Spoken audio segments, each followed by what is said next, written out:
امیر المومنین عمر فاروق رضی اللہ تعالیٰ عنہ کے دور خلافت کے اندر جب صحابہ کرام رضوان اللہ اجمعین کے فوجی لشکر دنیا کے کونے کونے کے اندر دین اسلام کے پرچم لہرا رہے تھے، تو اس زمانے کے اندر روم کے بادشاہ نے اپنی فوج سے کہا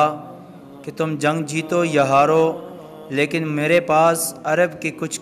فوجیوں کو بطور قیدی لے کر آنا، میں دیکھنا چاہتا ہوں کہ یہ کیسے لوگ ہیں۔ ایسے ہی ہوا، جب جنگ بپا ہوئی اور اس کے اندر مسلمانوں کا پلڑا بھاری ہوا، لیکن اسی دوران روم کی فوج نے مسلمان صحابہ کرام رضوان اللہ اجمعین کی ایک جماعت کو بطور قیدی بنا کر اپنے بادشاہ کے حضور پیش کیا۔ ان قیدیوں کے اندر مسلمانوں کے عظیم سپہ سالار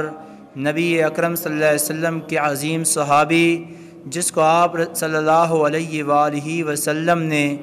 روم ایران کی طرف اپنا علچی بنا کر بھیجا تھا، حذیفہ سہمی رضی اللہ تعالیٰ عنہ بھی شامل تھے، جو اس جماعت کے اندر بطور امیر کے تھے۔ جب روم کے بادشاہ نے صحابہ کرام رضوان اللہ اجمعین سے ان کے امیر کے متعلق پوچھا، تو جماعت کے صحابہ نے کہا کہ ہمارا امیر حذیفہ سہمی رضی اللہ تعالیٰ عنہ ہے۔ روم کے بادشاہ نے حذیفہ سہمی رضی اللہ تعالیٰ عنہ کو مخاطب کرتے ہوئے کہا کہ اے عرب کے جوان، اگر تم دین اسلام کو چھوڑ کر عیسائیت کو قبول کر لو تو میں تمہیں روم کی آدھی سلطنت دینے کے لیے تیار ہوں۔ آپ رضی اللہ تعالیٰ عنہ نے فرمایا کہ اللہ کی قسم، تم روم کی آدھی سلطنت کی بات کرتے ہو، اگر تم دین اسلام کے مقابلے میں مجھے پوری دنیا کی سلطنت دینے کی پیشکش کرو تو واللہ میں پھر بھی اپنے دین اسلام سے ایک بالش تک نہیں ڈگمگاؤں گا۔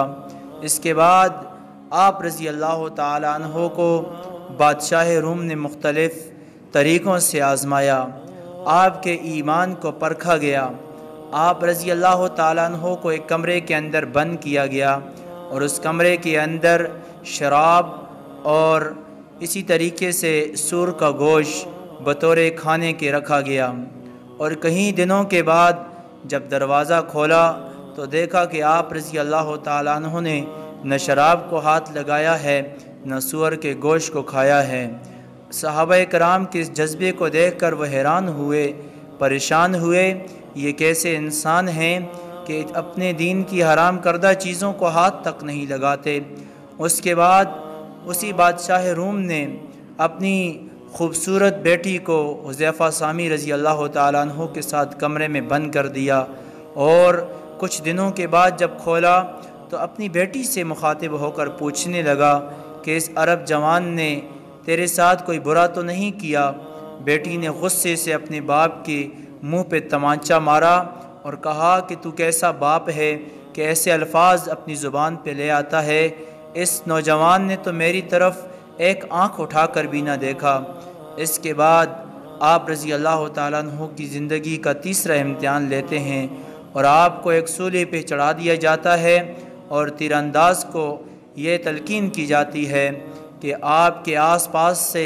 تیروں کو گزارنا ہے اور آپ کو ڈرانا ہے۔ اسی طریقے سے تیر انداز آپ کے قریب سے تیر گزارتا رہا، لیکن آپ کے چہرے کا رنگ بالکل بھی نہ بدلا، آپ کے جسم پہ موت کا خوف طاری نہ ہوا۔ اور اس کے بعد بادشاہ وقت نے،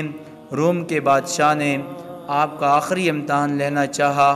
اور دربار کے اندر تیل کی بڑی بڑی کڑاہیوں کو منگوایا اور ان کو گرم کرنے کا حکم دیا۔ جب تیل کھولنے لگا، خوب گرم ہو گیا، تو بادشاہ وقت نے، روم کے بادشاہ نے اپنی فوج سے کہا کہ ان مسلمان قیدیوں کو پکڑتے ہوئے ان تیل کی کڑاہیوں کے اندر ڈال دو۔ چنانچہ فوج نے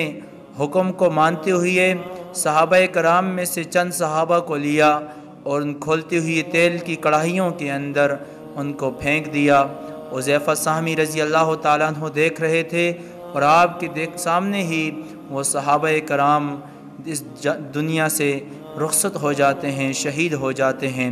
پھر بادشاہ نے حکم دیا کہ حذیفہ سامی کو بھی اس تیل کی کڑائی کے اندر ڈال دیا جائے۔ چنانچہ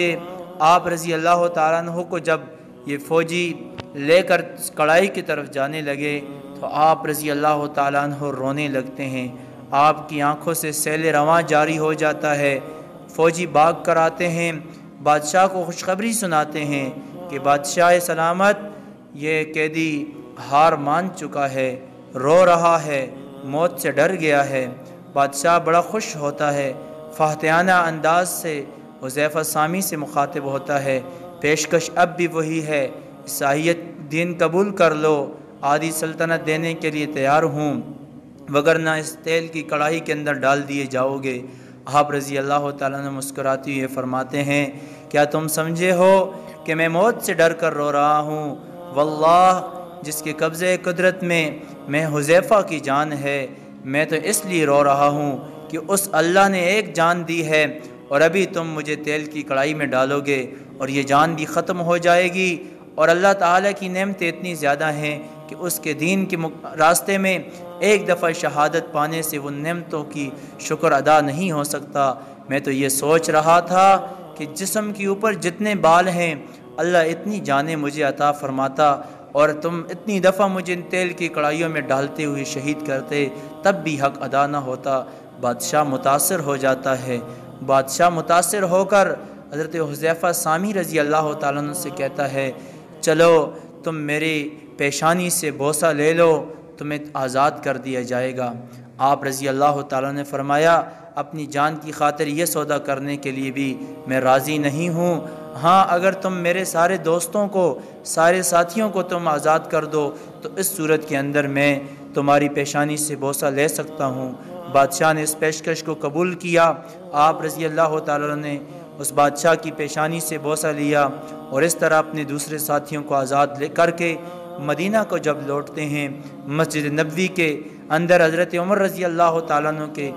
سامنے پیش ہوتے ہیں اور صحابہ کرام نے آپ کے اس جذبہ ایمانی کو امیر المومنین عمر بن خطاب کے سامنے پیش کیا تو آپ اسی وقت کھڑے ہوتے ہیں، اللہ اکبر کی صدا بلند کرتے ہیں اور حذیفہ سامی رضی اللہ تعالیٰ عنہ کی پیشانی سے بوسہ لیتے ہیں اور تمام حاضرین سے کہتے ہیں تم سب پر لازم ہے کہ حذیفہ کی پیشانی سے بوسہ لو۔ اللہ تعالیٰ سے دعا ہے کہ اللہ تعالیٰ ہمیں بھی دین اسلام کے اوپر مکمل زندگی گزارنے کی توفیق عطا فرمائے، صحابہ کرام رضوان اللہ اجمعین کے نقش قدم پر چلنے کی توفیق عطا فرمائے۔